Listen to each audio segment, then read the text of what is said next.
පිස්සු හැදෙනවා අප්පා මේ පැරලල් යුනිවර්ස් පැරලල් වර්ල්ඩ් එහෙම නැත්නම් සමාන්තර ලෝක සමාන්තර විශ්ව ගැන කතා කරන්න ගියාම මේ ඒ ගැන කතා කරන දෙවෙනි වීඩියෝ එක. බොහෝ අය පළවෙනි වීඩියෝ එක බැලුවා.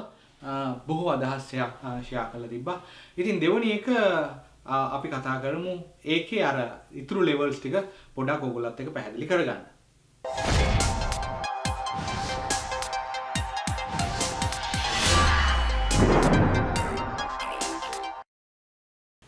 සමාන්තර ලෝක සමාන්තර විශ්ව ගැන පොඩි ආරම්භයක් ගත්තා අපි පහුගිය වීඩියෝ එකකින්. ඒකේ පළ අර මම කැටගරි කරපු විදියට level 1 multiverse කියන එක එහෙම නැත්නම් parallel universe කියන එක concept එකක් විදියට කතා කරා. ඉතින් බොහෝ අය බොහෝ අදහස් හොමාරු කරන් තිබ්බා. ෂෙයා කරපු අයට බොහොම ස්තුතියි. ගුරුවරු මාත් එක්ක එකතු වෙලා ඉන්න ගුරු දෙමව්පියන්ට බොහොම ස්තුතියි. දරුවන් වෙනුවෙන් මේ දැනුම අරන් යනවට. අද කතා කරමු තවත් කන්සෙප්ට් එකක් විදිහට මේ විද්‍යාව තුළ භෞතික විද්‍යාව තුළ තාරකා ශාස්ත්‍රය තුළ කතා වෙන මේ parallel universe එහෙම නැත්නම් multiverse ගැන කතා කරන්න. වීඩියෝ කිහිපයකට කලින් මම කතා කරා අර කලින් වීඩියෝ එක සඳහන් කරා causality එක ගැන ආලෝකයේ වේගය නියත උනේයි කියලා. ඉතින් එතෙන්දී කතා කරා පුංචි ගැටලුවක් ඇයි මේ ආලෝකයේ වේගය නියතුනේ කියලා. ඉතින් එතෙන්දි කතා කරා බොහෝ විට අපි මේ හැදිච්ච විශ්වයේ මේක නියතයක් විදිහට සෙට් වෙන්න ඇති කියලා. ඉතින් ඒ වෙලේ කතා කරා මේ නියතය වෙන අගයක් ගන්නපු තවත් විශ්ව තියෙන්න පුළුවන් කියලා. ඉතින් ඒක තමයි අනිත් parallel universe එකේ concept එක. දැන් අපි හැදිලා තියෙන්නේ මේ භෞතික නියමයන් නිසා එක එක නියමයන් වලට අදාළ එක එක අගයන් තියෙනවා. දැන් උදාහරණයක් විදිහට ඇතුලේ න්‍යෂ්ටි ඇතුලේ තියෙන බලයන් strong force එක weak force එක. ඉතින් මේවට යම්කිසි අදාළ අගයක් තියෙනවා. ඉතින් මේ අදාළ අගයේ පුටියක් හෝ වෙනසක් වුණොත් මේ විශ්වය මෙහෙම තියෙන්නේ ගැලවිලා විශ්ව වෙලා යනවා. මේ වගේ දෙයක් අපේ පැවැත්මක් නැහැ. ඉතින් හැම එකටම අදාළ යම්කිසි රූල් එකක් එහෙම නැත්නම් ලෝ එකක් එහෙම නැත්නම් කොන්ස්ටන්ට් එකක් තිබ්බා. ඉතින් ඒව හරියටම ෆයින් ටියුන් වෙලා තමයි ඔන්න අද මේ මම මෙතන හැදිලා ඉන්නේ මේ සියල්ල මේ විදිහට තියෙන්නේ. අන්නේ නියතයන් අපේ විශ්වයේ අපිව හැදෙන්න මේ විදිහට කතා බහ කරලා ඔයගොල්ලෝ අපිව හැදෙන්න හරි ලස්සනට ෆයින් ටියුන් වෙලා තමයි හැදුනේ අපේ විශ්වය තුල. ඉතින් හුඟක් සමහර ආගමුන් වලින් ප්‍රශ්න කරනවා ඇයි එහෙම හරියටම ෆයින් ටියුන් වෙලා හැදුනේ කියලා. ඒක කවුරු හරි කෙනෙක් හදපු දෙයක් වෙන්න බැරිද කියලා. ඉතින් අපි චිත්‍රයක් අඳිද්දී අපි බලනවා ඒක හරියටම ෆයින් ටියුන් කරලා අඳින්න ඔළුව උඩින් අඳිනවා කකුල් දෙක පල්ලෙහායින් අඳිනවා. ඉතින් ඒක යම්කිසි කෙනෙක් කරපු හින්දා තමයි මේ රූල් එක ඒ විදිහටම සෙට් වුනේ. ඉතින් ඒක සමහර අය අහනවා මේක සමහර කෙනෙක් කරපු දෙයක් වෙන්න බැරිද හරියටම මේ සෙටප් එක මේ laws of physics මේ විදිහ අගයන් වලට සෙට් උනේ කියලා. මේ අගයන් එකෙන් එකක් හරි පොඩ්ඩක් වෙනස් වුණොත් පැවැත්මක් නැහැ. ඒ කොහොම වුණත් ඉතින් අපි හිතනවා විද්‍යාව තුළ හිතනවා මේක ෆයින් ටියුන් වෙලා මේ විදිහට හැදුනා වගේම ඒ වගේ අගයන් වෙනස් විශ්වයන් තියෙන්න පුළුවන් කියලා සමහරවිට බිග් බෑන් එකකින් ඇති වෙන්න පුළුවන් කියලා. දැන් උදාහරණයකට අපි මෙහෙම හිතමු. අපි සරල උදාහරණයක් ගමු. අපි ගමු අඩි 3 වගේ ලී බේස් එකක්. ඒක උඩ මට හිට ගන්න පුළුවන්. වටින් ලණු 3ක් දාලා හයිය ලණු 3ක් දාලා අදින්න පුළුවන්. හිතමුකෝ ලොකු යෝධයෝ 3 දෙනෙක් අපේ කාලේ හිටියේ උතුම් යෝධයෝ අපේ රට බේරගන්න. ඒ වගේ යෝධයෝ 3 දෙනෙක් එක්ක අදිනවා අර 3 තරමක් උඩින්. දැන් මම මේක උඩ ඉන්නේ. දැන් මේ ලණු 3න් තමයි මේ පිළිබිඹු කරන්නේ මේ laws of physics. දැන් මම උඩට ඇදිලා තියෙන්නේ ඒ ලණුවේ ආතතිය, ඒ ලණුවේ මහත එකෙන් එක වෙනස් වෙන්න පුළුවන්. ඒ අදාළව ඒ ලණුවේ දිග කොට සමාන විදිහට වෙනස් වෙන්න පුළුවන්. ඒ තුන් දෙනා එක්ක අදින බලයන් තුනක්. ඒ මම ඉන්න තැන ලණුවේ ඝනත්වය ඒ එක්කම සිද්ධි බලද්දි ඒ තුන් දෙනා අදින බල එකිනෙකට තාමත්ම සමාන වෙන්නේ නැහැ. බල තුනකින් අපි එහෙම හිතමු තුනකින් තමයි ඔන්න ඇදෙන්නේ. ඉතින් දැන් මේක මට සමාන කරන්න පුළුවන් මේ විශ්ව ගමන් කරන laws of physics මේ තුනක් තමයි තියෙන්නේ එකිනෙකට වෙනස්.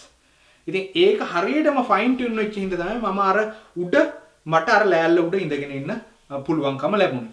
එක්කෙනෙක් හරි අරකේ බලය වෙනස් කරගමන් වෙන්නේ මේක ස්ථායි නෑ කඩම් වැටෙනවා මම බිමට ඇදගෙන වැටෙනවා. ඉතින් ඒක හරියටම ස්ථායි වෙන්න හරියටම අගයන් 3 ගානට සෙට් වෙලා තියෙන්න ඕනේ. දැන් හිතන්නකෝ එක්කෙනෙක් එක අගයක් බුරුල් කරනවා. එතකොට ඒත් පුළුවන් මට සමතුලිත වෙන්න අනිත් දෙන්නත් ඒත් එක්කම ගානට සින්ක්‍රොනයිස් වෙලා වැඩ කරොත් අරයා ටිකක් බුරුල් කරා අපිත් ගානට ඒ එනුවෙන් බුරුල් කරන්න ඕනේ. එතකොට මේකේ චුට්ටක් පහලට නැවිලා මට ඒත් හිටගෙන ඉන්න පුළුවන්. ඉතින් අන්න ඒ වගේ සමහර විට මේකේ ස්ටේට් අනන්තයක් තියෙන්න පුළුවන්, බර ගානක් තියෙන්න පුළුවන්, බර තොගයක් තියෙන්න පුළුවන්. අර ලෝස් තුනම තමයි තියෙන්නේ. අර ලනු තුන විතරමයි තියෙන්නේ. නමුත් ඒ ලනු තුනේ අගයන් ඇදිච්ච අගයන් එකිනෙකට වෙනස් වුණත් සමතුලිතව තියාගන්න පුළුවන්.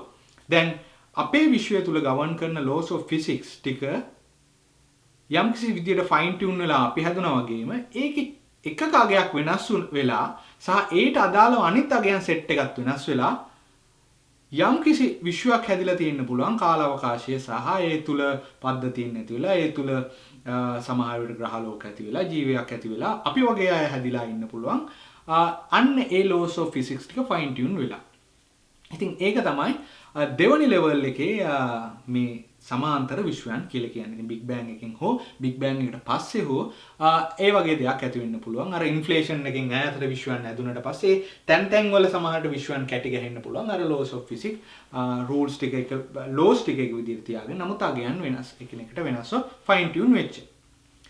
ඊළඟට තවදුරටත් අපිට හිතන්න පුළුවන්, තවදුරටත් අපිට තර්ක කරන්න පුළුවන් මේ වගේ තුන්වෙනි level එකේ සමාන්තර විශ්වයන් තියෙන්න පුළුවන් කියලා. ඒක තුල තියෙන්නේ අපිව ගවන් කරපු මේ laws of physics කියන setup එක නෙමෙයි වෙනස් setup එකක්. මොකද දැන් මට ඉන්න පුළුවන්කම ලැබුණා ත්‍රිකෝණාකාර ලෑල්ලක් මත සමහර වෙලාවට සමචතුරාස්‍රාකාර ලෑල්ලක් තියලා 4 දෙනෙක් එක්ක වුණත් ඇදලා මාව බැලන්ස් කරන් තියාගන්න පුළුවන් එක එක මහත ලණු 4කින්. ඉතින් ඒ වගේ අවස්ථාවකත් මට පුළුවන් උඩ හොඳට ස්ථායි වෙලා ඉන්න අර 4 දෙනා එක්ක අදිනක. ඉතින් ඒ කියන්නේ අපිට වඩා හාත්පස වෙනස් laws තියෙන නියමයන් තියෙන භෞතික විද්‍යා නියමයන් තියෙන විශ්වයන් පවතින්න පුළුවන්. ඉතින් අන්න ඒක තමයි අර තුන්වෙනි level එකේ සමාන්තර ලෝක කියලා කියන්නේ. එතකොට ඒක සමහර විට ආලෝකයක් හෝ ඒ වගේ නියතයක් හෝ ඒ වගේ පරමාණු වස්සේ තියෙන උපපරමාණු අංශ හෝ ඒ තුල තියෙන බලයන් හෝ ඒ අදාළ නැහැ වෙනස් ක්‍රමයකට අපිට හිතා ගන්නවත් බැරි ක්‍රමයකට හැදිච්ච විශ්වයන් තියෙන්න පුළුවන්. ඉතින් ඒකත් සමහර විට බිග් බෑන් එකෙන් හෝ ඊට කලින් හෝ ඊට පසුව හෝ ඇති වෙලා මේ අපි අස්සෙම සමහරට තියෙන්නත් පුළුවන්.